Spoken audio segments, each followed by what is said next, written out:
On va donc passer à la dernière phase.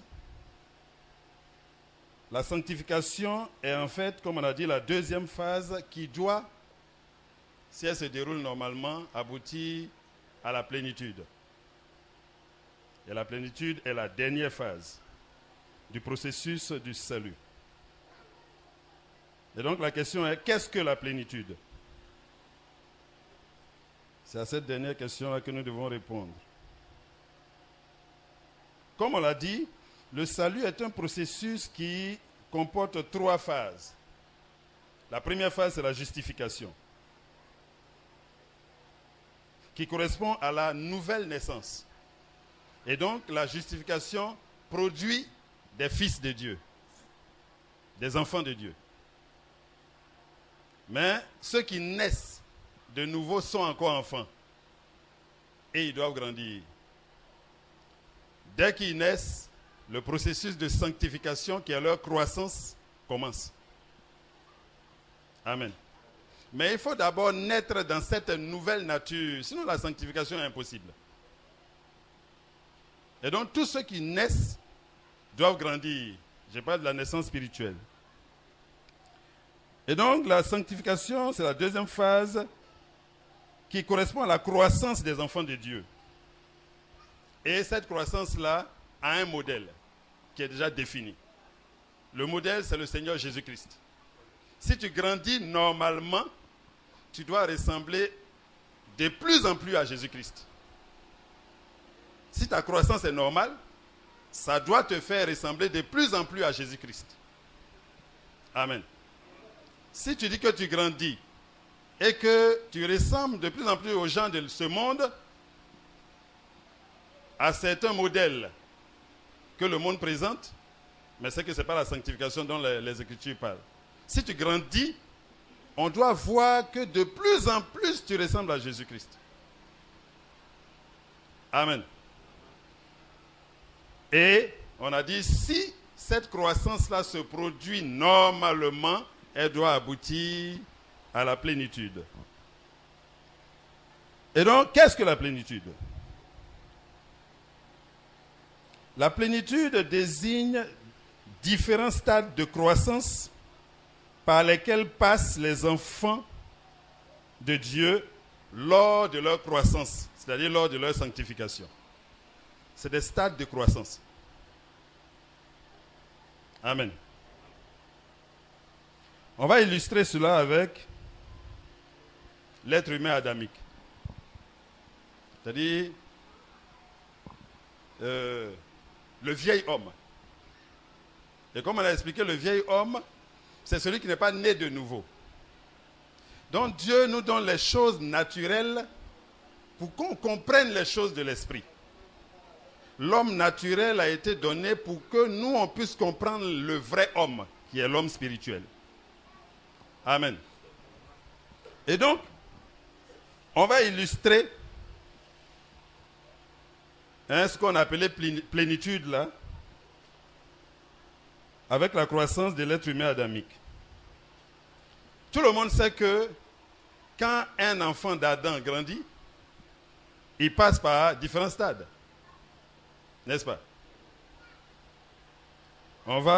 C'est-à-dire on peut découper en plusieurs.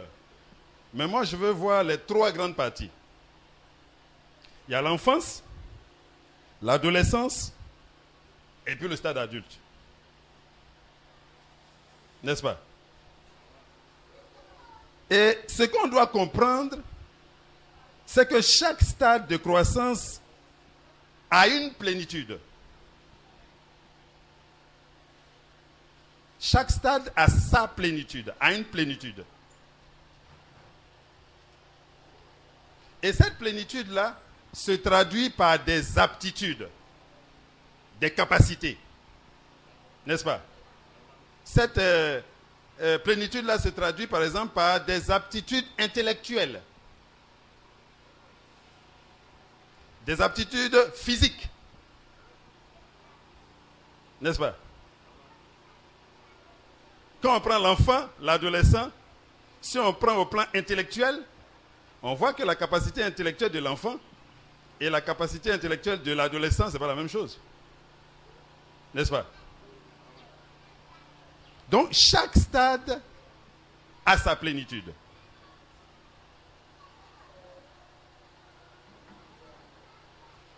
On va d'abord prendre l'enfance. L'enfance, on situe ça généralement de la naissance jusqu'à la puberté.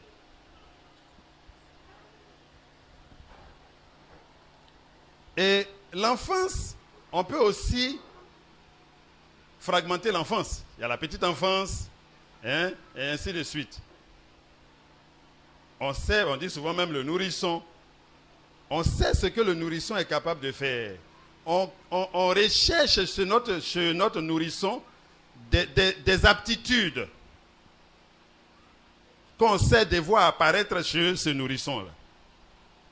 Donc à partir d'un moment, la maman commence à regarder dans la bouche s'il y a des dents qui sortent. Si le temps où les dents doivent sortir arrive, que les dents ne sont pas sorties, la maman commence à s'inquiéter. N'est-ce pas? Voilà. Et donc, en prenant l'enfance,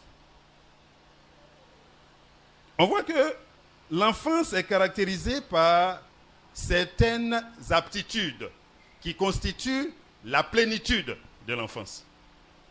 Si on prend ça en gros comme ça. Et donc, on va chercher certaines aptitudes mentales, intellectuelles, certaines aptitudes physiques. On va chercher certains éléments chez cet enfant-là. Et donc, l'enfant qui manifeste toutes les aptitudes qui correspondent à l'enfance vit la plénitude de l'enfance. C'est pas ce que vous comprenez? Parce que l'enfance a sa plénitude. On sait comment ça doit être. Et donc, si un enfant, on retrouve tout ce qu'on doit observer chez l'enfant, chez lui, il vit la plénitude de son âge. Vous voyez? Donc l'enfance a sa plénitude. L'adolescence a sa plénitude. Hein? Et le stade adulte aussi a sa plénitude. N'est-ce pas? Voilà. Et donc, généralement, on situe le début de l'adolescence à 12 ans, 13 ans. Mais le signal, c'est la puberté. Or, souvent, ça ne vient pas tôt. Bon, c'est le temps que les hommes ont situé. Mais quand tu prends l'enfant, il y a ce qui caractérise ce stade de croissance. Si un enfant a tout ça chez lui, on dit qu'il vit la plénitude de son âge. Si tu prends l'adolescence, il y a des éléments qui caractérisent l'adolescence. Si ça est chez lui, on dit qu'il vit la plénitude de son âge. Si tu prends aussi l'adulte, l'adulte représente la stature parfaite. On est en train de parler de l'être humain adamique. L'adulte représente la stature parfaite. Ça veut dire que chez l'adulte, toutes les aptitudes concernant l'être humain adamique doivent apparaître chez lui. Vous voyez? Et donc, ce qu'on constate, c'est que quand un être humain adamique grandit, il passe de plénitude en plénitude. Amen. Donc, la plénitude n'est pas forcément le stade adulte. L'enfant a sa plénitude, l'adolescent a sa plénitude, l'adulte a sa plénitude.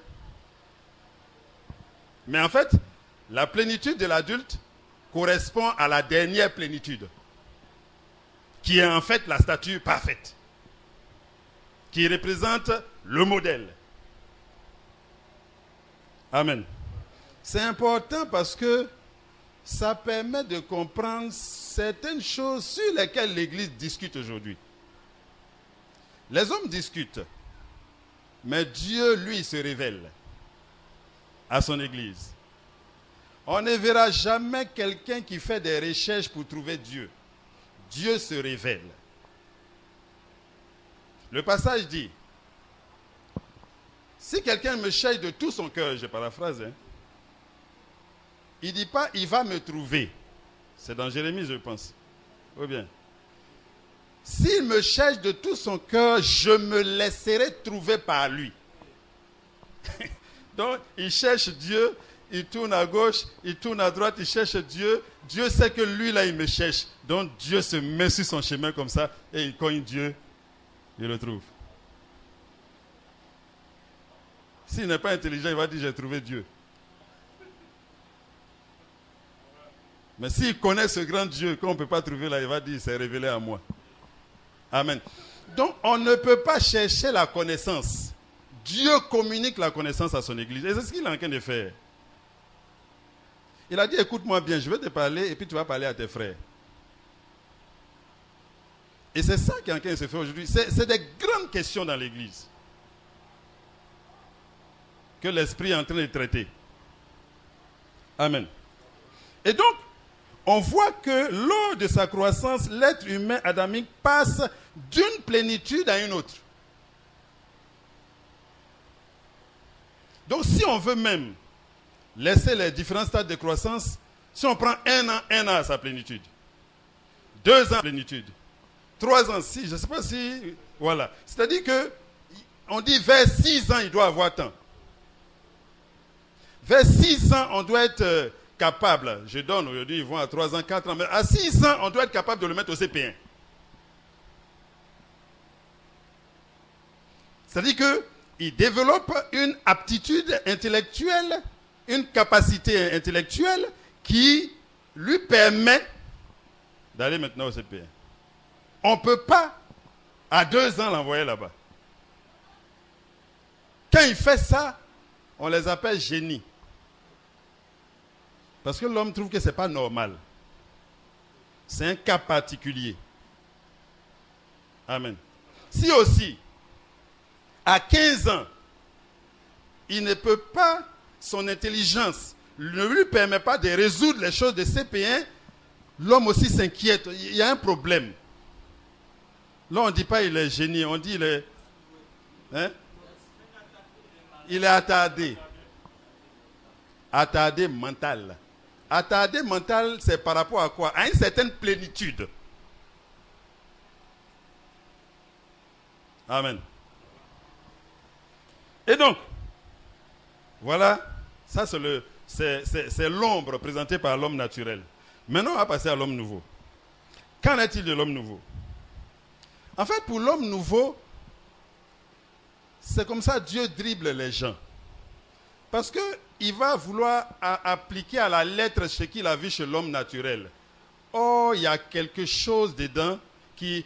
L'homme nouveau, pour voir sa plénitude, ou bien les différentes plénitudes, il faut qu'on considère l'homme nouveau dans l'ensemble que constitue l'Église, corps du Christ. Parce que le membre grandit, mais le membre grandit à l'intérieur du corps. Donc on doit considérer la croissance du corps. Amen. Vous voyez l'ensemble là, non, l'Église? Parce que ça ne se représente pas au niveau de l'être humain adamique. Ils ne naissent pas ensemble et puis non. Mais l'Église est née le jour de la Pentecôte. L'Église est un corps spirituel vivant. Si tu cherches l'Église dans l'Ancien Testament, tu ne vas pas trouver l'Église. L'Église est née le jour de la Pentecôte, quand le Saint-Esprit est descendu et que les apôtres ont été baptisés du Saint-Esprit. C'est ce jour-là que des hommes sont nés de nouveau pour la première fois dans le monde. C'est la première fois que ça arrivait. Amen. Ce n'est pas étonnant que Jésus a dit un peu avant, tu es pierre et sur cette pierre je bâtirai mon église. Il parle dans le futur. C'est à venir. Et ça s'est concrétisé le jour de la Pentecôte, quand l'Esprit est descendu. Amen. Et donc, pour découvrir la plénitude en ce qui concerne l'homme nouveau, nous devons considérer sa croissance à l'échelle de l'Église. En tant que corps vivant. L'Église est un corps vivant. Et chaque enfant de Dieu, chaque personne qui a été justifiée, chaque personne qui est née de nouveau est un membre à l'intérieur du corps. Amen. Et donc, comme on l'a dit, nous ne devons pas ignorer que l'Église est née le jour de la Pentecôte quand l'Esprit est descendu dans la chambre haute. C'est la première fois que des gens sont nés dans le royaume.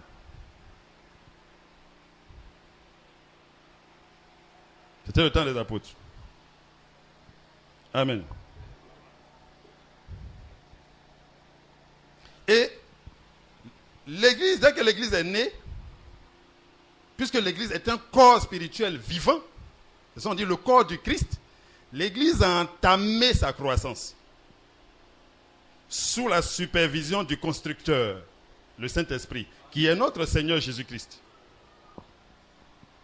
Il dit, je construirai. Ce n'est pas un bâtiment, c'est des hommes. Et donc, l'Église a entamé sa croissance, qui est en fait sa sanctification. Et la croissance de l'Église, qui est sa sanctification, doit aboutir à une stature parfaite. Et cette stature parfaite, qui est le stade adulte, c'est la stature de notre Seigneur Jésus-Christ. Éphésiens 4:11 le dit. Il a fait des dons à l'Église pour le perfectionnement des saints. Et on met jusqu'à atteindre la stature parfaite du Christ Jésus. Donc vous voyez, l'Église doit grandir pour atteindre cette stature parfaite. Et si le corps grandit, chaque membre grandit. Mais puisque les membres ne couvrent pas la période de la naissance jusqu'à la stature parfaite, il y a des membres qui ont vécu avant nous, qui sont aujourd'hui en train de dormir. Ils sont morts selon les hommes. Mais nous, on dit qu'ils dorment. Et il va les réveiller. Il y en a qui nous ont précédés, qui étaient membres du corps, et qui aujourd'hui sont morts. Il faut qu'on comprenne quelle était, par exemple, la situation en leur temps et quelle est la situation en notre temps aujourd'hui. Amen. Donc l'Église a entamé sa croissance. Cette croissance de l'Église qui a commencé le jour de la Pentecôte. Donc si on veut, 0, c'est le jour de la Pentecôte où le Saint-Esprit est descendu. J'ai dit la Pentecôte où le Saint-Esprit est descendu parce que Israël fêtait Pentecôte avant ça. En fait, Dieu les conditionnait. Dieu leur expliquait ce qu'il allait faire. Mais ils n'ont pas discerné. Et ce jour-là, l'Esprit est descendu, des gens sont nés dans le royaume. Donc, si on veut l'âge 0, c'est l'âge des apôtres. Ou bien l'âge 1, si on veut. Ou bien le temps de la naissance, c'est le temps des apôtres. Et du temps des apôtres jusqu'à nous aujourd'hui, il y a des membres qui ont vécu. Ça fait combien de temps? On suppose que c'est au début du calendrier qu'on a aujourd'hui. Donc l'an 0, on dit, c'est la naissance de Jésus là, l'an 0. Et c'est à l'an peut-être, il est mort à 33 ans, l'an 33, là-bas, que les premiers sont nés dans le royaume. Donc imaginez depuis l'an 33 jusqu'à 2016. Des hommes ont reçu le Seigneur, ils sont morts dans la foi. Ils ont reçu le Seigneur, ils sont morts dans la foi. Et jusqu'à nous aujourd'hui. En fait, ce qu'on doit comprendre, c'est que depuis sa naissance, depuis que l'Église a entamé sa croissance, l'Église est passée par plusieurs plénitudes. Plusieurs âges. Si on suppose que le temps des apôtres, c'est le premier âge, il y a eu après eux, et après, jusqu'à nous.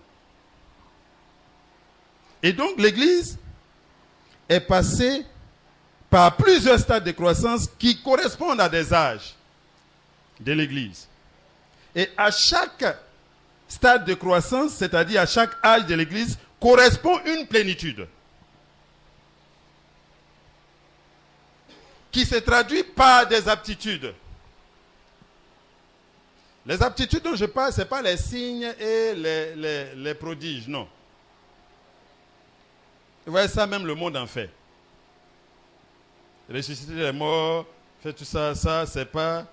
La plénitude, c'est un stade de croissance. C'est quelqu'un qui est en train de grandir, qui a atteint un stade. Donc on peut l'examiner. Est-ce qu'il vit la plénitude de son âge? Est-ce que tout ce qu'on doit avoir sur quelqu'un de son âge, là, ça est sur lui? Amen. Et donc,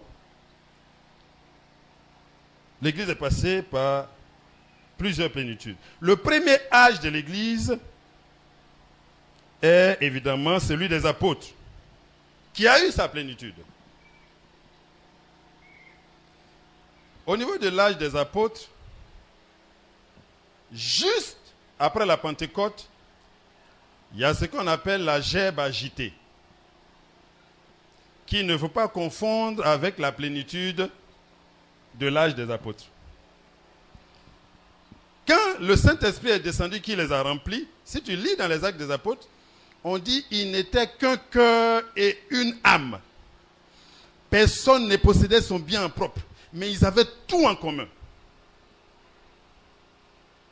Ça, c'est la gerbe agitée. Dieu dévoile le modèle de vie pour l'Église. Mais quand tu regardes après, on dit dans le partage, ils ont commencé à mal servir certains et à bien servir d'autres. Si c'est une plénitude, si c'est un stade de croissance, si c'est une aptitude qui découle d'un stade de croissance, ça ne doit pas se perdre. Je ne sais pas si vous comprenez. Hein? Ça ne doit pas se perdre. Si ça disparaît, c'est que ce n'était pas ça leur plénitude. On voit leur plénitude un peu après. Amen.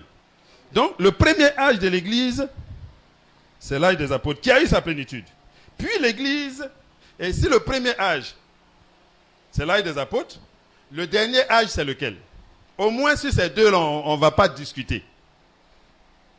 Parce que l'Église discute en ce qui concerne les différents temps qu'elle a traversés. Mais il y a quelque chose sur quoi on ne peut pas discuter. L'Église est née le jour de la Pentecôte, où le Saint-Esprit est descendu pour la première fois sur des hommes pour les baptiser, n'est-ce pas? Ça là, quelqu'un ne peut pas contester ça. Hein? S'il dit qu'il voit l'Église dans l'Ancien Testament, on va lui demander, il n'a qu'à nous montrer. Et ça, c'est le premier âge. Le dernier âge de l'Église, ça sera quand alors, selon vous? Ça sera. C'est-à-dire que l'enlèvement marque la fin.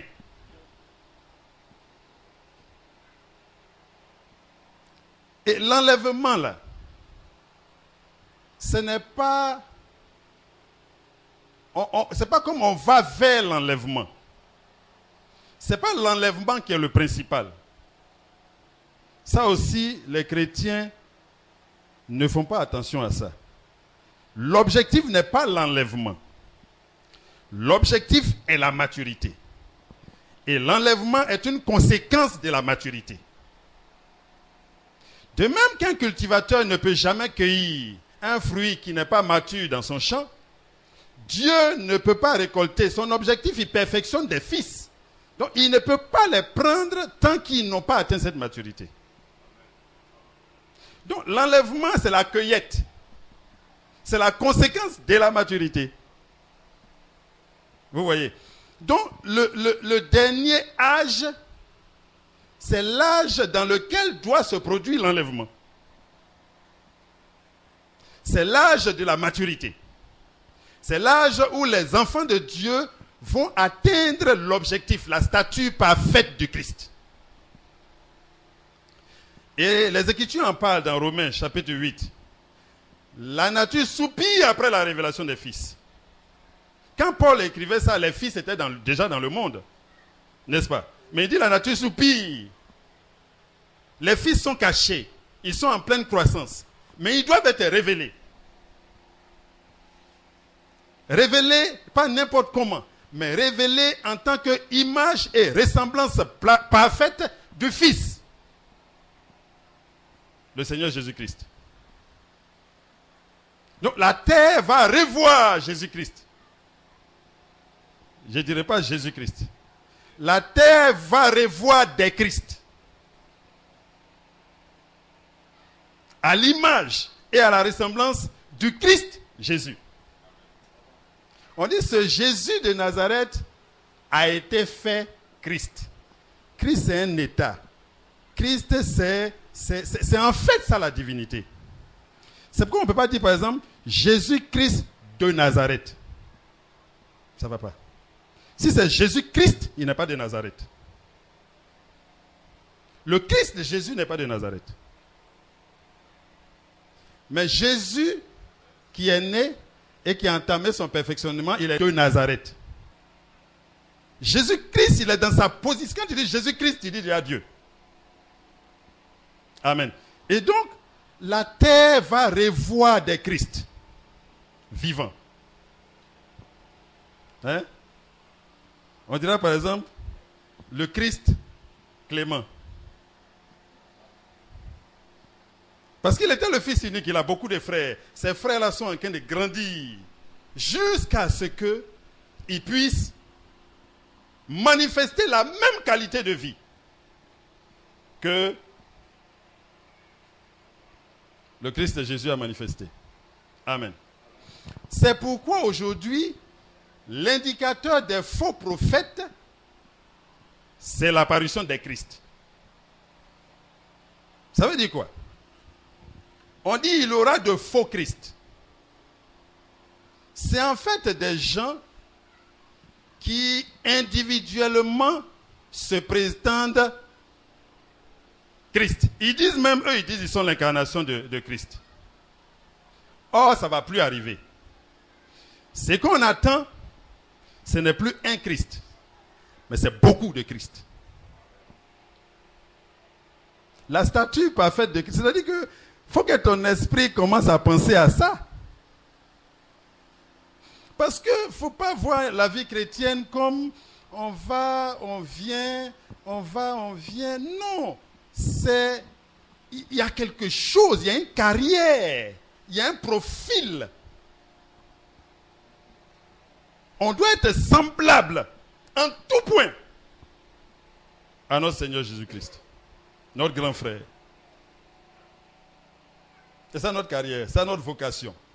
Donc notre vocation n'est pas d'acheter un jet privé. Notre vocation n'est pas d'acheter un yacht. Notre vocation n'est pas de faire beaucoup de sociétés sur la terre. Si Dieu permet à certains frères de produire de l'argent, il faut que leurs idées soient claires. Celui qui est riche pour Dieu, moi je le dis toujours, il peut passer de 10 milliards à 0. Sans trembler. C'est-à-dire qu'il a 10 milliards dans son compte, on dit il y a un besoin de 10 milliards, il sort les 10 milliards. Parce que lui, il sait qu'on lui donne. Il n'est qu'un économe. Amen. Il peut passer de 10 milliards à 0. Et de 0 à 100 milliards. De 100 milliards à 0. C'est-à-dire qu'il n'a pas peur du 0. Or, les hommes ont peur du 0.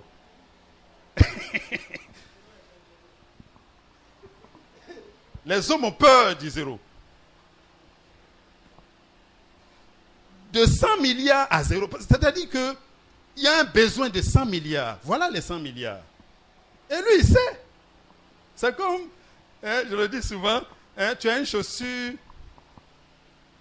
que tu as achetée. Tu as un habit que tu as acheté. Quelque chose, un bien. que tu as acheté à grand prix, si quelqu'un vole ça, que tu le vois courir, tu vas le poursuivre. Quand il rentre dans un trou, tu rentres dedans. Tu oublies même que peut-être ces gars l'attendent devant là-bas. Parce que c'est parti, tu es foutu. Mais s'il vole un bien que tu as fabriqué, bon, tu peux le poursuivre un peu. Bon, laisse-le partir. Tu peux fabriquer l'autre. N'est-ce pas? Le problème des hommes, c'est qu'ils pensent qu'ils trouvent l'argent. Oh, c'est Dieu qui donne. Ceux qui se rendent compte que c'est Dieu qui donne, ils ne tremblent plus. Ils dépensent quand il faut dépenser. Les hommes pensent que c'est leur travail qui leur donne l'argent. C'est normal pour l'homme adamique. Mais un fils qui pense ça, sa pensée doit être changée. Soyez transformés par le renouvellement de votre intelligence. On ne peut pas penser que c'est un salaire de fonctionnaire qui me nourrit. Jamais, ce n'est pas possible. C'est le Seigneur qui me nourrit. Il se cache derrière ce salaire. Si ce salaire, ça va, il va se cacher derrière quelque chose encore. Ah, il est merveilleux, notre Seigneur. Est-ce qu'on peut acclamer notre Seigneur Jésus-Christ? Alléluia. Et donc, le premier âge, c'est l'âge des apôtres, qui a eu sa plénitude. Puis l'Église, dans sa croissance, est passée à un âge, d'un âge à un autre, chaque âge ayant sa plénitude, jusqu'à la dernière plénitude. Nous, on se dit qu'on est dans le temps de la dernière plénitude.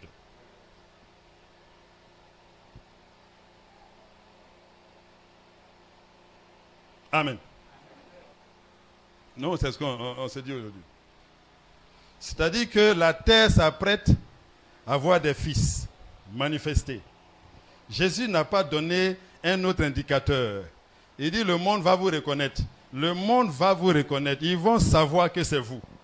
Ça a été agité dans l'église primitive. Les gens ont regardé et puis on dit ah, il ressemble à celui qu'on a tué à Jérusalem. C'est agité ça. À la fin, la vraie chose va se passer. J'aime agité, ça veut dire quoi? Quand quelqu'un fait un chant, il y a des pieds qui sont précoces. En Israël, l'Éternel dit, prends les pieds précoces là, tu coupes, tu vas devant le sanctuaire, tu donnes au sacrificateur, c'est les prémices. Et le sacrificateur agite ça comme ça. C'est un peu comme les apôtres ont agité de loin notre condition de la fin. Et Jésus maintenant dit, il n'a pas dit, vous allez ressusciter les morts. Et le monde va dire, non, c'est les frères de Jésus. Les gens ressuscitent les morts. Les médecins même les rattrapent, ils mettent respirateur, ils les ressuscitent. N'est-ce pas? Les hommes ressuscitent. Les catholiques, les évangéliques, les assemblées de Dieu les réveillent, ils ont des témoignages de résurrection des morts. Les marabouts ont des témoignages de résurrection des morts. Des guérisons. Ils ont ça. Donc ce n'est pas ça qui doit nous identifier. Quelque chose doit nous identifier. Qu'est-ce que le Seigneur a dit? C'est à votre amour que le monde reconnaîtra que vous êtes mes disciples. Quand ils vont capturer un, qui vont le maltraiter, et qui va dire, parce qu'il y a un qu'ils ont capturé là. Ils ont capturé un. Je ne sais pas s'il est né ou bien il n'est pas né, mais ce que je constate, c'est qu'il se débat. Il défend son droit. Je suis innocent. Je suis innocent, laissez-moi. Libérez-moi, je n'ai rien fait. Ça ne ressemble pas à Jésus. On dit comme un agneau ou bien une brebis muette devant ceux qui l'attendent. Quand ils vont l'attraper, ils vont le maltraiter. Et qui va dire, Père, ou bien Seigneur, grand frère, toi qui es sur le trône aujourd'hui, il faut leur pardonner. Parce qu'ils ne savent pas ce qu'ils font. Le monde va dire, on a déjà dit ça quelque part. Ça a été dit à Jérusalem, ça. Donc c'est à cela que le monde nous reconnaîtra. La patience qui frise pour le monde la bêtise. Pour eux, ce n'est pas normal.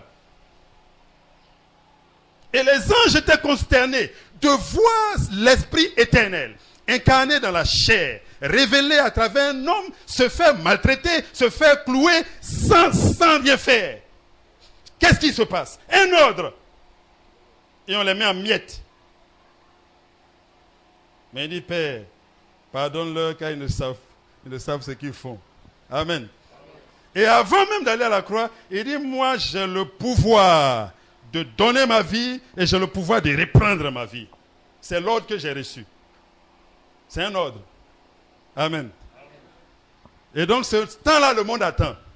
Le monde attend les patients. Le monde attend les fidèles, les vrais fidèles. Le monde n'attend pas des gens en costume, tirés à combien d'épingles on dit? On dit combien? À 5 épingles. Le monde n'attend pas des gens à bord de grosses cylindrées. Le monde n'attend pas des gens qui ont des jets privés. Le monde attend des gens qui vont les supporter à l'extrême. Qui vont mettre le comble à leur amour. C'est ça que le monde attend. Le monde cherche un souffre-douleur. Nouveau souffre-douleur.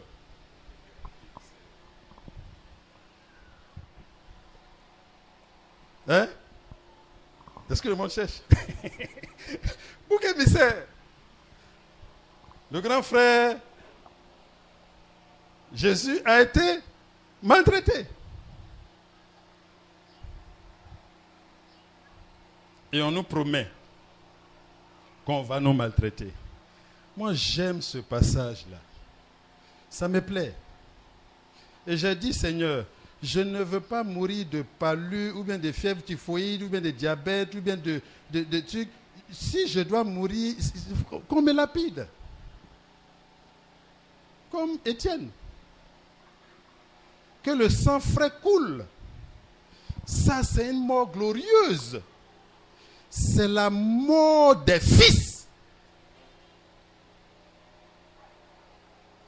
Mais comme les fils abandonnent la voie, fièvre typhoïde les tue. Mais ils ont abandonné leur mort pour s'attacher à la mort de l'esclave adamique. Amen. Donc ce que nous devons comprendre, c'est que, à partir de tout ce qu'on a dit, chaque enfant de Dieu doit grandir pour manifester la plénitude qui correspond à l'âge dans lequel il vit. Amen. Si tu prends le premier âge, ils avaient leur plénitude. Ceux qui ont atteint cette plénitude et qui sont morts, ceux-là, ils ont atteint cette plénitude. Ceux qui ne l'ont pas atteint, c'est des enfants de Dieu. Mais quand, par exemple, un enfant atteint 6 ans, qu'il n'arrive pas encore à marcher, il n'arrive pas encore à parler, on dit il atteint, c'est normal? On dit quoi? Il est comment? Attardé. Il est handicapé. Et donc, chaque enfant de Dieu doit grandir pour manifester la plénitude qui correspond à l'âge d'église dans lequel il vit. S'il ne manifeste pas cette plénitude, c'est un handicapé spirituel. Il est handicapé. Le handicap qui sort sur le corps, on voit. Mais le handicap de l'âme se cache aux yeux des hommes. On a un frère qui est handicapé. Il est allé avec ses béquilles, il est arrivé, il voulait un truc quelque part, et puis bon, je ne sais pas ce qui s'est passé. Et puis les gens disent, oh, vraiment il est handicapé. Il dit, moi mon âme est sur ses 2 pieds comme ça. Mon âme est debout. Vous, votre corps marche, mais votre âme est handicapée. Placez votre confiance en Jésus. C'est lui seul qui peut résoudre ce problème-là. Et donc, moi, je préfère être handicapé physique sur mon corps que être handicapé au niveau spirituel, au niveau de mon âme. Et ça n'effraie pas les enfants de Dieu. Ils sont sur le corps, Il met pommade dessus, il met parfum, il met habit, il met tout, il doit manger, il met tout dessus. Il entretient ça à l'extrême. Mais son âme.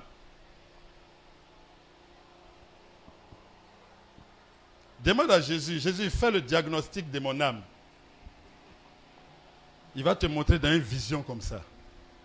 Puis tu vas voir ton âme. Quand tu vas voir, peut-être tu vas dire, arrière de moi Satan. Il va dire non. C'est ton âme. C'est quelque chose de sérieux. Frère Palais, c'est sérieux. C'est sérieux, hein? Donc, l'enfant de Dieu qui manifeste la plénitude de son âge, de l'âge dans lequel il vit, lui, il est normal. Et tous ceux qui sont morts dans cette condition, Paul parle d'eux. On dit que à la fin, ceux qui seront enlevés là, ils ne vont pas les dévancer. Dans le premier âge, il y en a qui sont morts étant dans la plénitude. Deuxième âge, il y en a. Dans les différents âges, il y en a. Et nous, aujourd'hui, dans quel âge on est? Nous, on se dit on est dans le dernier âge. Mais notre âge a une plénitude. Si où tu es, tu ne manifestes pas, parce que la plénitude, c'est des capacités. Et ces capacités-là, ça se traduit par exemple en patience. J'ai regardé et puis le Seigneur m'a dit, quand tu vois un chrétien grandir, il devient de plus en plus patient. C'est un indicateur de croissance. Il devient patient. Il peut se taire sur des choses. Il peut voir un qui sort comme ça de l'hôtel. Impudicité. Et puis il passe. Et puis après il cause à lui, il ne dit rien. Parce qu'il comprend ce qui lui arrive. Il sait que lui ne l'a fait pas exprès. Et que ce qu'il faut, il faut qu'on lui donne la nourriture.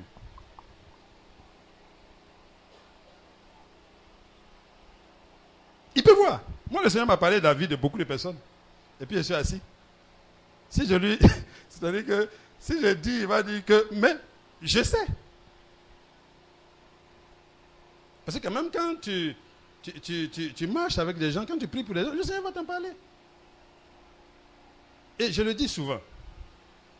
Quand un homme est par exemple impudique ou bien adultère, lui-même il confesse ça à chaque pas qu'il pose.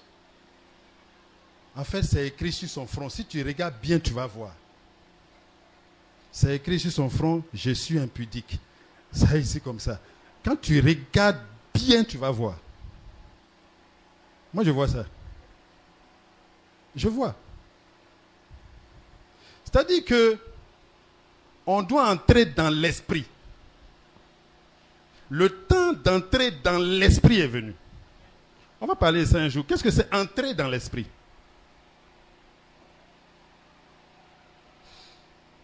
Quand tu regardes un orgueilleux, tu causes 2 minutes avec un orgueilleux, tu peux déceler.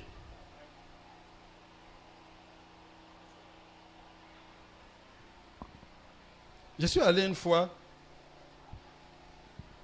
dans un service et puis il y a quelqu'un qui m'a accueilli. Mais il m'a traité comme le dernier des saints que je suis. Comme le moins que rien. Qui voyait.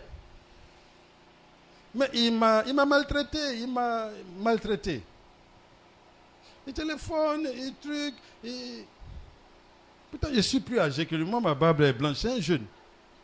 Mais il s'est foutu de moi au maximum. Au début, je voulais faire valoir mon droit. Et petit, mais qu'est-ce que... Et puis, j'ai regardé. C'est-à-dire que c'est ça souvent la croissance. C'est que tu commences à te dire que rien ne se fait au hasard. Il y a quelque chose que Dieu veut ajouter. Dieu veut ajouter une aptitude. Donc je m'assois. Il a tout fait. Il m'a remis au lendemain. Ce matin encore, il m'a remis à l'autre lendemain. La dernière fois, je suis allé, il a résolu le problème. Et puis il m'a dit, sa bouche a parlé. Monsieur Niala, merci pour votre patience. Ce jour-là, j'ai vu que un peu de Jésus est entré. Un peu de Jésus. Amen. Mais c'est ça. Parce que celui qui est fort, ce n'est pas celui qui dit « Tu sais qui je suis ?» Ça, tout le monde dit. Celui qui grandit, c'est celui qui ne réagit plus où on réagit. L'église n'est pas de l'amusement. L'église, ce n'est pas des mendiants. L'église, ce n'est pas des envieux. L'église, c'est les fils de Dieu. Amen. Et donc, l'enfant de Dieu, qui ne manifeste pas la plénitude de l'âge dans lequel il vit, il est handicapé. Et le Saint-Esprit nous parle de ce handicap-là, dans la Bible. Amen. Le Saint-Esprit parle de ce handicap-là. Matthieu 25. Le monde, et même des discussions s'élèvent dans l'Église concernant Matthieu 25. Amen. Matthieu 25. Alors le royaume des cieux sera semblable à 10 vierges qui, ayant pris leur lampe, allaient à la rencontre de l'époux. 5 d'entre elles étaient folles et 5 sages. Les folles, en prenant leur lampe, ne prirent point d'huile avec elles. Mais les sages prirent avec leur lampe de l'huile dans des vases.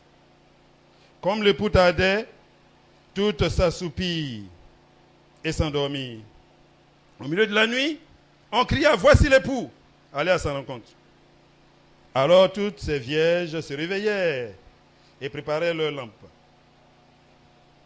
Les folles dirent aux sages, « Donnez-nous de votre huile, car nos lampes s'éteignent. » Les sages répondirent, « Non, il n'y en aurait pas assez pour nous et pour vous. Allez plutôt chez ceux qui en vendent, et achetez-en pour vous. » Pendant qu'elles allaient en acheter, l'époux arriva. Celle qui était prête entrait avec lui dans la salle des noces, et la porte fut fermée. Plus tard, les autres vierges vinrent et dirent, « Seigneur, Seigneur, ouvre-nous. » Mais il répondit, « Je vous le dis, en vérité, je ne vous connais pas. Veillez donc, puisque vous ne savez ni le jour ni l'heure. » Amen. Donc voilà. Ce passage-là parle de combien de groupes de personnes? De combien de groupes de personnes? C'est ça l'erreur de toute l'Église. Ce passage parle de 3 groupes.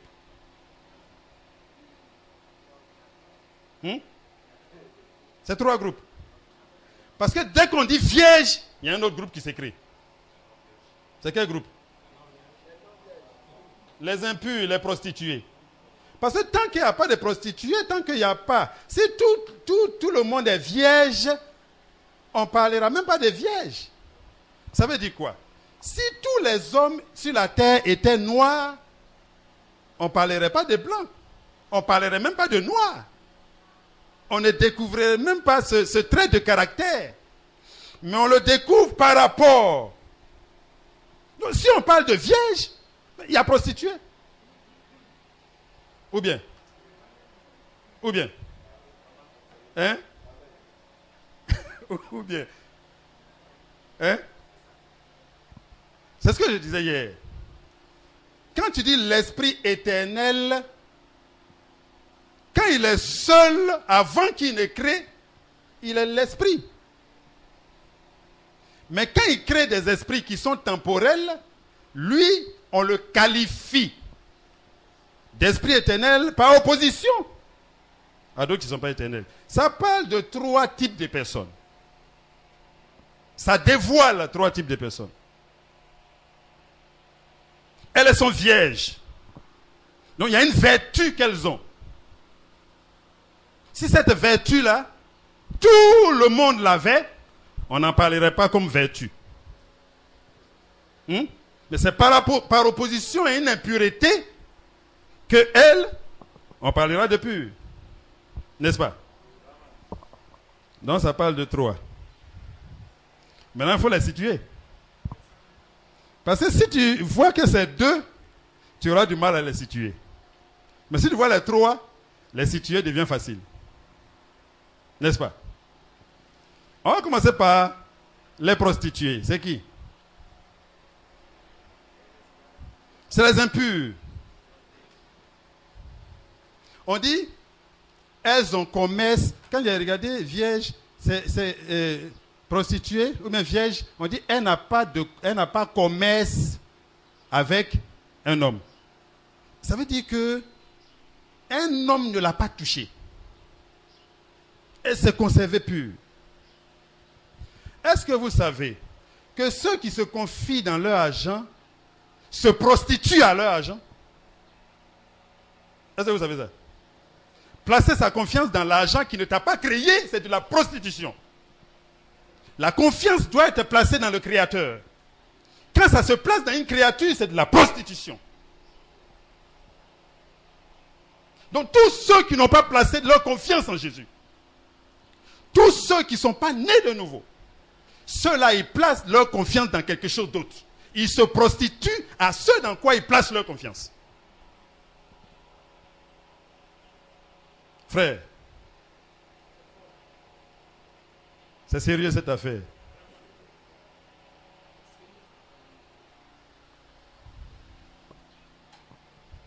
Les riches, selon ce monde, se prostituent à leur argent. Ils placent leur confiance dans leur argent.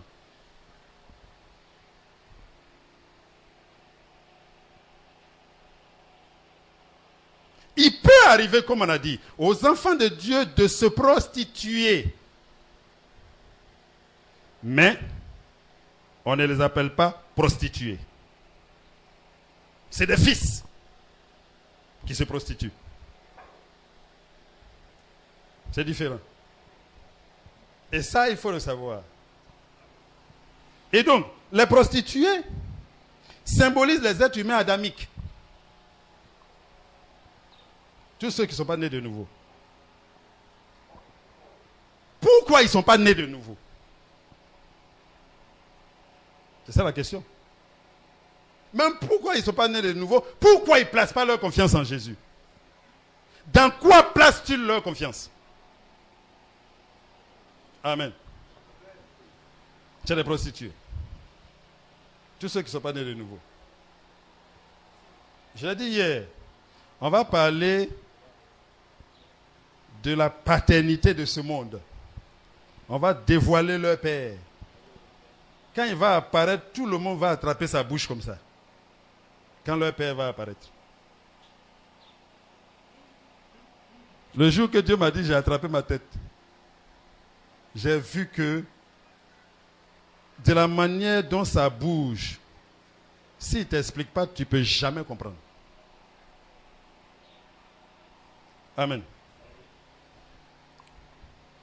Et donc les prostituées, c'est l'être humain adamique. Qui se prostitue au masque, qui se prostitue au tabouret de Ignam là, des Akans. Il se prostitue aux montagnes, se prostitue au bois sacré, il se prostitue à certains dieux que je n'ose pas nommer. Mais que vous connaissez. Amen. Donc voilà la prostituée, les prostituées. Et donc par opposition aux prostituées, les vierges, elles ont une vertu. Il faut qu'on définisse, il faut qu'on trouve par symbolisme là, la virginité représente quoi? Qu'est-ce que ça représente? Qu'est-ce que ça symbolise? Parce que c'est une parabole qui doit être élucidée. Amen. La virginité symbolise la justification. C'est la nouvelle naissance. Ceux qui sont nés de nouveau, ils ont changé de nature. C'est eux qu'on appelle saints, justes et parfaits. Ils sont saints, justes et parfaits. Ils sont purs. Amen. Et donc, voilà les vierges. Maintenant, parmi les vierges, il y en a qui sont folles. Il y en a qui sont sages. Quelle est la folie des folles? La folie des folles, ce n'est pas qu'elles ont perdu cette vertu. Mais la folie des folles, c'est qu'elles n'ont pas pris de l'huile en réserve. La folie des folles, ce n'est pas qu'elles n'ont pas d'huile. Elles ont de l'huile. Au départ, les lampes sont allumées. Parce que les gens disent aussi souvent des choses auxquelles il faut faire attention. Toutes les lampes étaient allumées, elles avaient de l'huile. Mais elles n'ont pas l'huile en réserve. Elles ont une attitude insensée. Elles ont pensé que c'est une histoire de 2 mois. Oh, il ne sait pas, ça a fait des... C'est qu'on a commencé comme ça, là, peut-être, ça a fait des 30 ans qu'il est parti comme ça. Donc, celui qui pense que c'est... Le réveil va venir dans 6 mois. Mais il sera épuisé rapidement. Oh, c'est lui qui se dit que ça peut être dans notre vieillesse. Celui-là, il est dans une certaine disposition. Donc les folles ne sont pas folles parce qu'elles n'ont pas d'huile. C'est l'huile qui allume la lampe. Donc, la lampe, il y avait de l'huile. Mais elles n'ont pas d'huile en réserve. Leur folie, c'est qu'on n'a pas d'huile en réserve. Et la sagesse des sages, qui la distingue des folles, c'est que les sages ont dit, ça là, bon, attends, on va prendre un peu d'huile pour mettre ça de côté. Si ça diminue, on complète. Si ça diminue, on complète. De manière à ce que la lampe reste allumée.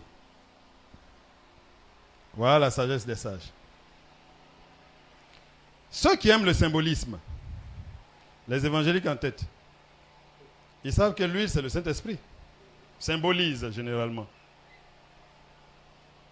Maintenant, la réserve d'huile, qu'est-ce que c'est? La réserve d'huile, parce que quand tu as de l'huile en réserve, ce qui est arrivé aux folles là ne t'arrive pas. Leur lampe est en train de s'éteindre. Elles n'ont pas de réserve pour compléter dedans. De manière à ce que ça reste allumé. Et donc l'huile, c'est le Saint-Esprit.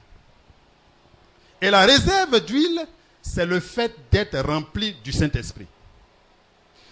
Ils ont de l'huile en réserve, dont leur réservoir peut être complété à tout moment, à tout moment, à tout moment, de manière à ce que ça ne manque jamais. Donc l'huile en réserve, c'est le fait d'être rempli du Saint-Esprit qui est différent de la plénitude dont nous parlons. Être rempli du Saint-Esprit, tout le monde peut être rempli du Saint-Esprit. Même l'âne de Balaam peut être rempli du Saint-Esprit. C'est arrivé ça. Comme le prophète est devenu insensé, Dieu a rempli l'âne et l'âne a parlé à la place de Dieu. Donc être rempli du Saint-Esprit, ça peut arriver à des gens qui ne sont même pas nés. Le Saint-Esprit a utilisé des gens de l'ancienne alliance qui n'étaient pas nés de nouveau. Mais il peut continuer de le faire. Il continue de le faire. Donc être rempli du Saint-Esprit, on a dit que le Saint-Esprit n'est pas en nous en tant qu'individu. Donc ce n'est pas comme la mesure du Saint-Esprit augmente jusqu'à le Saint-Esprit grossit, il grossit en nous jusqu'à il s'assoit comme ça, il nous a remplis. Non.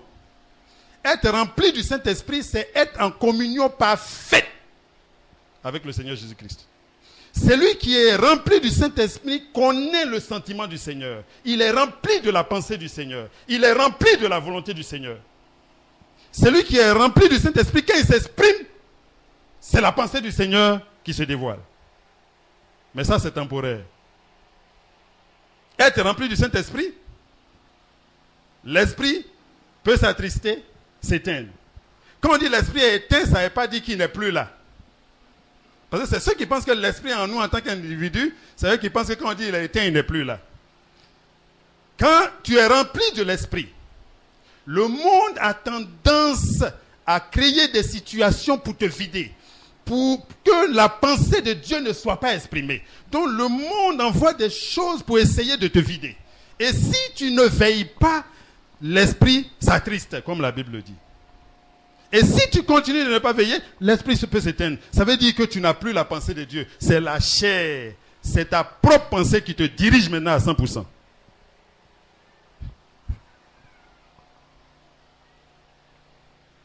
Amen. Et donc, être rempli du Saint-Esprit, c'est être rempli de la pensée du Seigneur. Regardez dans les actes des apôtres. C'est qu'on dit là. Le jour de la Pentecôte, ils ont été remplis du Saint-Esprit. C'était en même temps pour eux le baptême du Saint-Esprit. C'était leur conversion. C'était leur nouvelle naissance. Quand tu regardes après dans Actes chapitre 4, on dit, ils ont été remplis. Si c'était définitif, ils étaient remplis maintenant. Mais dans Actes chapitre 4, quand tu regardes, on dit quand on les a chicotés, on les a effrayés dehors. Là. Quand ils sont revenus, parce que le monde nous effraie pour nous pousser au compromis, à nous éloigner de la pensée de notre Seigneur. Donc quand ils sont venus, on dit ils se sont mis encore et ils ont dit Seigneur, vois leurs menaces, étends ta main pour qu'ils se fassent des miracles, des prodiges. Et qu'avec pleine assurance on puisse. On dit quand ils ont prié, le lieu où ils étaient a tremblé et ils ont été remplis. Donc celui qui est rempli, ça veut dire celui qui contacte le Seigneur, qui est en communion avec lui, le monde, les situations ont tendance à l'éloigner de cette bonne disposition. Parce que celui qui a la pensée du Seigneur est dangereux pour ce monde. Amen. Ce n'est pas forcément à la suite d'une vie de prière. Être rempli du Saint-Esprit, ça peut être un don. Est-ce que l'âne de Balaam a prié? Non, Dieu lui a communiqué sa pensée. Vous voyez.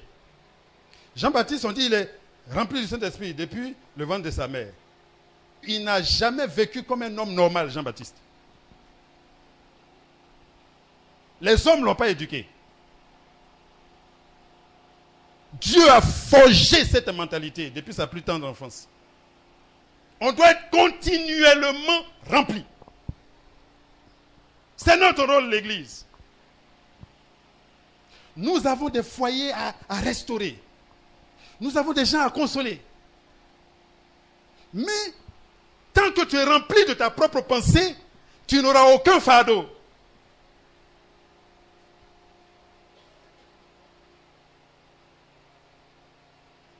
Et tu vas regarder Coupe d'Europe. Ce sera ton fardeau. Tu vas regarder la télévision, ça sera ton fardeau. Tu vas passer ton temps à faire certaines choses. C'est ça ton fardeau. Tu as un autre fardeau. Tu as un autre fardeau. Comment obtenir ça? Comment obtenir ça? Mais quand la pensée de Dieu te remplit, le fardeau des hommes commence à venir sur toi. Et donc, être rempli du Saint-Esprit, ça peut être n'importe qui. Si Dieu a envie d'agir tout de suite, de façon extraordinaire, il peut remplir quelqu'un pour exécuter ce que lui, il veut exécuter. Et puis après, le type sort de cet état-là.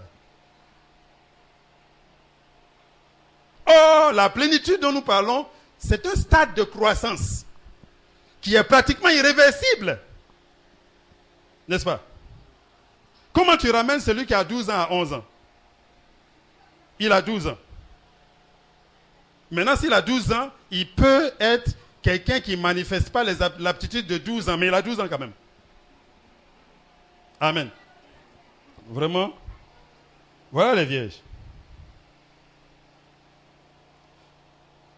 Donc, les vierges folles symbolisent les enfants de Dieu qui ne sont pas constamment remplis de l'esprit. Elles symbolisent les enfants de Dieu qui n'ont pas une bonne communion avec le Seigneur. Et comme ils n'ont pas une bonne communion avec le Seigneur, ils ne peuvent pas être remplis du Saint-Esprit. Et comme ils ne sont pas remplis du Saint-Esprit, leur sanctification ne peut pas se faire. pour qu'ils atteignent la plénitude de leur âge. Amen. Vous voyez? Leur sanctification ne peut pas se faire. C'est pour ça qu'on dit travailler à votre sanctification. C'est Jésus qui nous sanctifie. Mais le Saint-Esprit nous met en collaboration. Celui qui veut grandir, s'il vient s'asseoir ici pour écouter tous les jours, on peut lui dire les grands mystères du royaume. Il va dire, ah, alléluia, c'est grand. Mais s'il n'a pas une bonne communion avec le Seigneur, il grandira jamais. Et ce qu'il a écouté devient même un piège, en fin de compte. Parce que c'est lui qui écoute et qui va dans la présence du Seigneur, il met ça à profit. Il transforme ce qu'il a entendu en vie. Mais l'autre qui écoute, qui n'est pas en bonne communion avec le Seigneur, il se plaît d'aller en parler aux gens, avant même qu'il n'ait intégré ça. Et c'est ce que je dis souvent aux frères. Quand un homme mange un plat de foutou, qui se lève, il va jouer au maracana. Dès qu'il a bu l'eau là, il a pris le dernier morceau de foutou, c'est entré. Il met ses trucs, il rentre sur le terrain. Qu'est-ce qui lui arrive? Il vomit ce qu'il a mangé. Et s'il a vomi, ça ne s'intègre pas à son organisme. C'est comme ça, beaucoup de frères, quand ils entendent les choses merveilleuses du royaume, toute leur attitude, c'est de chercher quelqu'un. Mais est-ce que tu sais que le Saint-Esprit n'est pas en nous? Est-ce que tu es au courant de ça? Le gars dit, mais tu parles de quoi? Oh, mais le Saint-Esprit n'est pas en nous. Il va rentrer ici, tordre le cou à la chose. Hein? Amen. Mais l'autre, quand il mange son foutou, il sait que, quand on dit, hey, viens, c'est ton tour, il dit non, je viens de manger là. Donc, il s'assoit, puis il digère, ça se transforme en capacité physique dans son corps. Et il peut limer le ballon, courir, sans vomir. Donc, ce qu'on entend, ce n'est pas pour devenir intellectuel, c'est pour transformer ça en vie, qualité de vie. Donc quand j'entends, ma première réaction doit être, Seigneur, j'ai entendu des choses aujourd'hui. La première des choses, il faut me dire si c'est vrai ou c'est faux. Parce que c'est vraiment, est-ce que ce que le frère a dit là est vrai?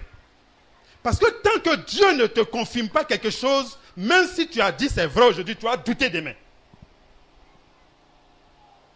Mais quand Dieu t'a dit, on peut te tuer maintenant pour ça. Quand c'est lui qui t'a dit là, tu peux mourir pour ça. Donc, mes frères, nous devons prendre, regardez, ça fait combien d'années? C'est des choses glorieuses. Moi-même, je regarde et je me dis, mais pourquoi, jusqu'à aujourd'hui, pourquoi on est resté aussi oisif? Les choses qu'on entend.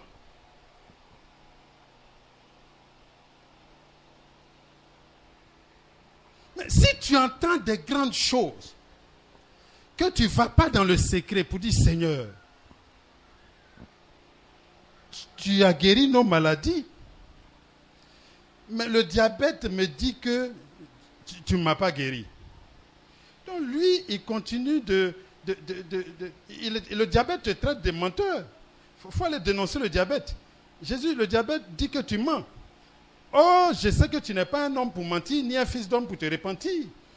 Tu as déjà guéri ce mal, mais il me persécute. Ouvre mes yeux sur la guérison, Seigneur. Ouvre mes yeux sur la guérison. Ouvre mes yeux. 10 ans. Tu es dessus, s'il le faut. Luc 18.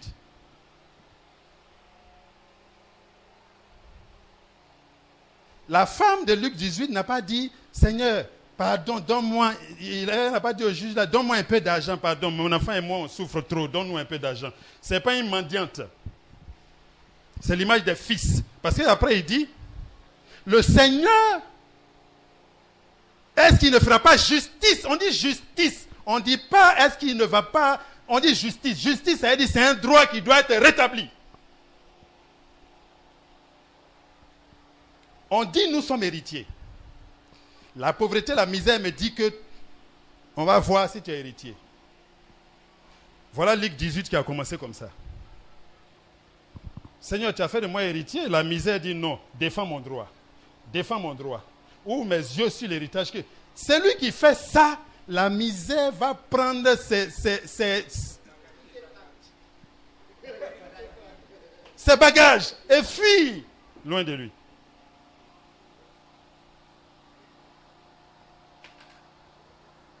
Il n'y a aucune situation qui peut résister à ça. Amen. Les vieilles folles symbolisent les enfants de Dieu qui ne sont pas constamment remplis du Saint-Esprit. Elles ne sont pas en communion avec le Seigneur. Leur sanctification ne s'opère pas normalement. Et donc, ces vierges-là, ou bien ces chrétiens-là, ne vivent pas la plénitude qui convient à leur âge. Les vieilles sages désignent les enfants de Dieu qui sont constamment remplis du Saint-Esprit. Lui, il est en réserve. Ça diminue, on complète. Ça diminue, on complète.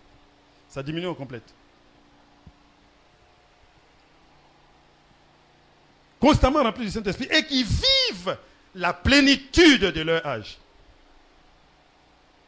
La plénitude, là, ce n'est pas que tu guéris les malades ou bien que tu fais ça premièrement. La plénitude, c'est que la vie de Jésus qui doit être entrée dans le cœur des fils en ton temps-là est entrée.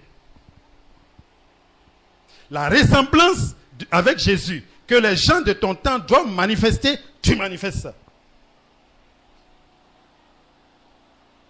Amen. Et donc, le fait que les folles aient été rejetées par l'époux préfigure le fait que les enfants de Dieu qui n'achèvent pas leur sanctification, c'est-à-dire qui n'atteignent pas la plénitude de l'âge dans lequel ils vivent, ne seront pas enlevés. C'est ce que ça préfigure. Et comme j'ai dit tout à l'heure, le cultivateur, tu arrives, il a fait son champ de mangue, et puis les petites mangues vertes là, il a sa bassine, il a encore cueilli. On a dit quoi? On dit, mais monsieur, tu es en train de gâter les mangues là. Quand les enfants même lapident les petites mangues qui ne sont pas mûres là, souvent on dit, mais parce que il a en train de gâter le produit.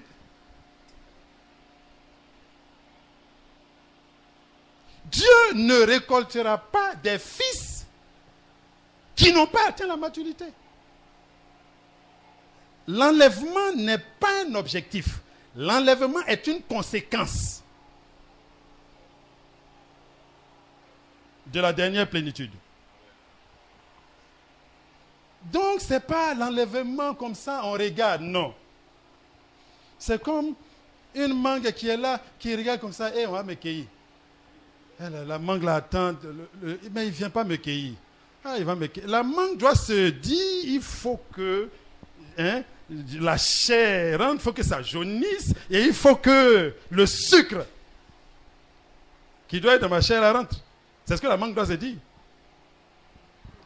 Donc, les enfants de Dieu doivent se préoccuper de la plénitude qui concerne l'âge dans lequel ils vivent. Ils doivent se préoccuper de la communion avec le Christ Jésus. Ceux qui ne sont pas en communion, généralement, quelqu'un a posé une question. Il dit, si, dans une assemblée, si on te dit Jésus arrive, il est à quelle heure? Il est 19h17. Si on te dit Jésus arrive à 19h30, comment tu vas faire? Si tu as quelque chose à faire, c'est que tu ne vis pas la plénitude de ton temps. C'est pourquoi l'Esprit, le jeune Saint-Esprit qui est en nous, doit répondre Amen à la parole de l'Esprit qui dit voici, je viens bientôt. S'il dit je viens à 19h30, que tu ne peux pas dire Amen, viens Seigneur. C'est que tu ne vis pas la plénitude de ton temps. Qu'est-ce qui t'empêche de te réconcilier avec cette personne? Tu es un fils. Tu n'es pas un rancunier.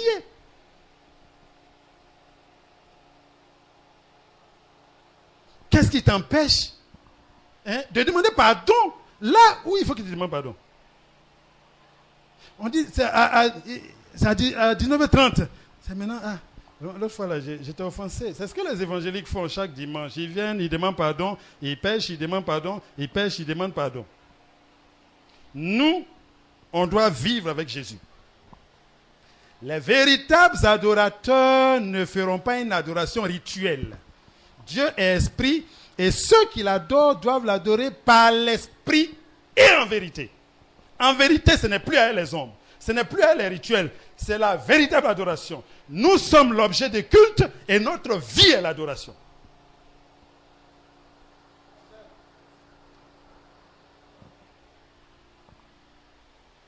On va dire, venons, on va adorer le Seigneur. Bon, on va passer à l'adoration. C'est quelle adoration? Moi-même, je suis un adorateur. Je suis une adoration. Je suis un parfum qui s'élève. Que penses-tu de ton parfum aujourd'hui? Ton parfum qui s'élève comme ça, qui va vers Dieu là. Comment tu vois le visage de Dieu? Est-ce qu'il fait ça? Ou bien est-ce qu'il fait... Est-ce qu'il détourne le visage? Qu'est-ce que tu en penses? Si tu as des doutes, il faut résoudre ça ce soir. Il ne faut pas attendre demain. Il faut résoudre ce problème-là ce soir. Dès ce soir, il faut résoudre ça. Il faut résoudre. Qu'est-ce que tu as à résoudre que tu n'as pas résolu? As-tu une impudicité à confesser? Confesse cette impudicité. Dénonce-toi.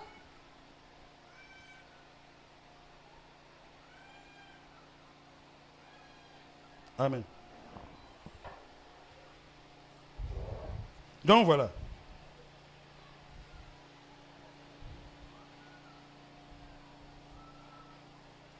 Le cultivateur ne cueille jamais ce qui n'est pas mature.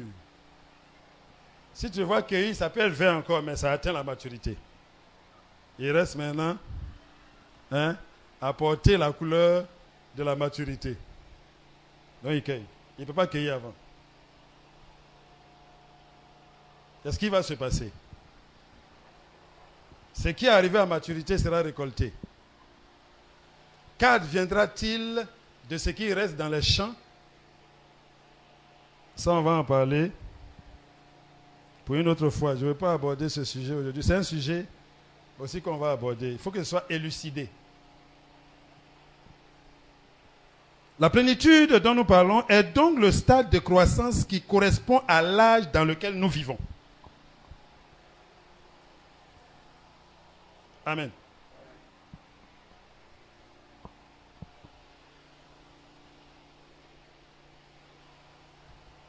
Ça fait que notre ressemblance avec Jésus, par rapport à l'âge qui nous a dévancé, doit être un peu plus grande. Parce que les arguments que nous avons pour aller vers le Seigneur, eux, ils n'avaient pas ces arguments. Parce que quand on parle, quand on prêche, on donne des arguments que tu dois prendre pour te mettre à genoux devant Dieu. C'est pourquoi quand tu découvres un aspect beaucoup plus clair de la vérité, ça change ta manière de prier.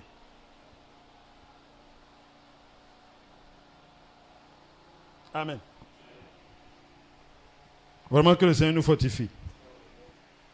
En conclusion, le salut en Jésus-Christ est un processus en 3 phases. C'est parce que c'est un processus en 3 phases que les hommes n'ont pas discerné qu'il y a beaucoup de discussions. Dès qu'on comprend que c'est une naissance, on ne va pas se mettre à chercher sur le nouveau-né ce qui concerne l'adulte. On ne va pas chercher chez l'enfant nouveau-né la plénitude qui doit être chez l'adulte ou même chez l'adolescent. Le nouveau-né doit être évalué sur la plénitude qui convient à son âge. Le salut en Jésus-Christ est un processus en 3 phases. Justification, c'est la naissance. Mais ceux qui naissent doivent grandir. Sanctification, c'est la croissance. Et ceux qui grandissent, pendant qu'ils grandissent, ils partent de plénitude en plénitude. C'est le dernier stade. Et donc, si on trouve quelqu'un à un certain âge, il doit manifester la plénitude de cet âge. Nous qui sommes là ce soir, nous devons manifester la plénitude qui convient au temps dans lequel nous vivons aujourd'hui. Amen. Vous voyez qu'avec ces nouvelles informations, on peut maintenant examiner si le salut, tel qu'on l'a présenté, peut se perdre. Amen. Le salut, qui est d'abord une naissance dans une nouvelle nature, une croissance et une maturité, une plénitude, est-ce que ce salut-là peut se perdre? C'est à ce niveau-là maintenant, on peut répondre. Et ça sera notre enseignement de dimanche prochain. On va prendre les passages de la Bible que les hommes prennent comme argument pour dire on perd le salut, comme argument pour dire on ne perd pas le salut. On va laisser ces passages-là être éclairés par ce qu'on a vu là. On va mettre la lumière de ce qu'on a vu là sur ces passages-là. Quand Paul dit travailler à votre salut avec crainte et tremblement, qu'est-ce que ça signifie? Quand on parle de ces choses-là, qu'est-ce que ça signifie? On pourra expliquer. Amen. Ou du moins, on va laisser les Écritures s'expliquer. Vraiment que le Seigneur nous fortifie.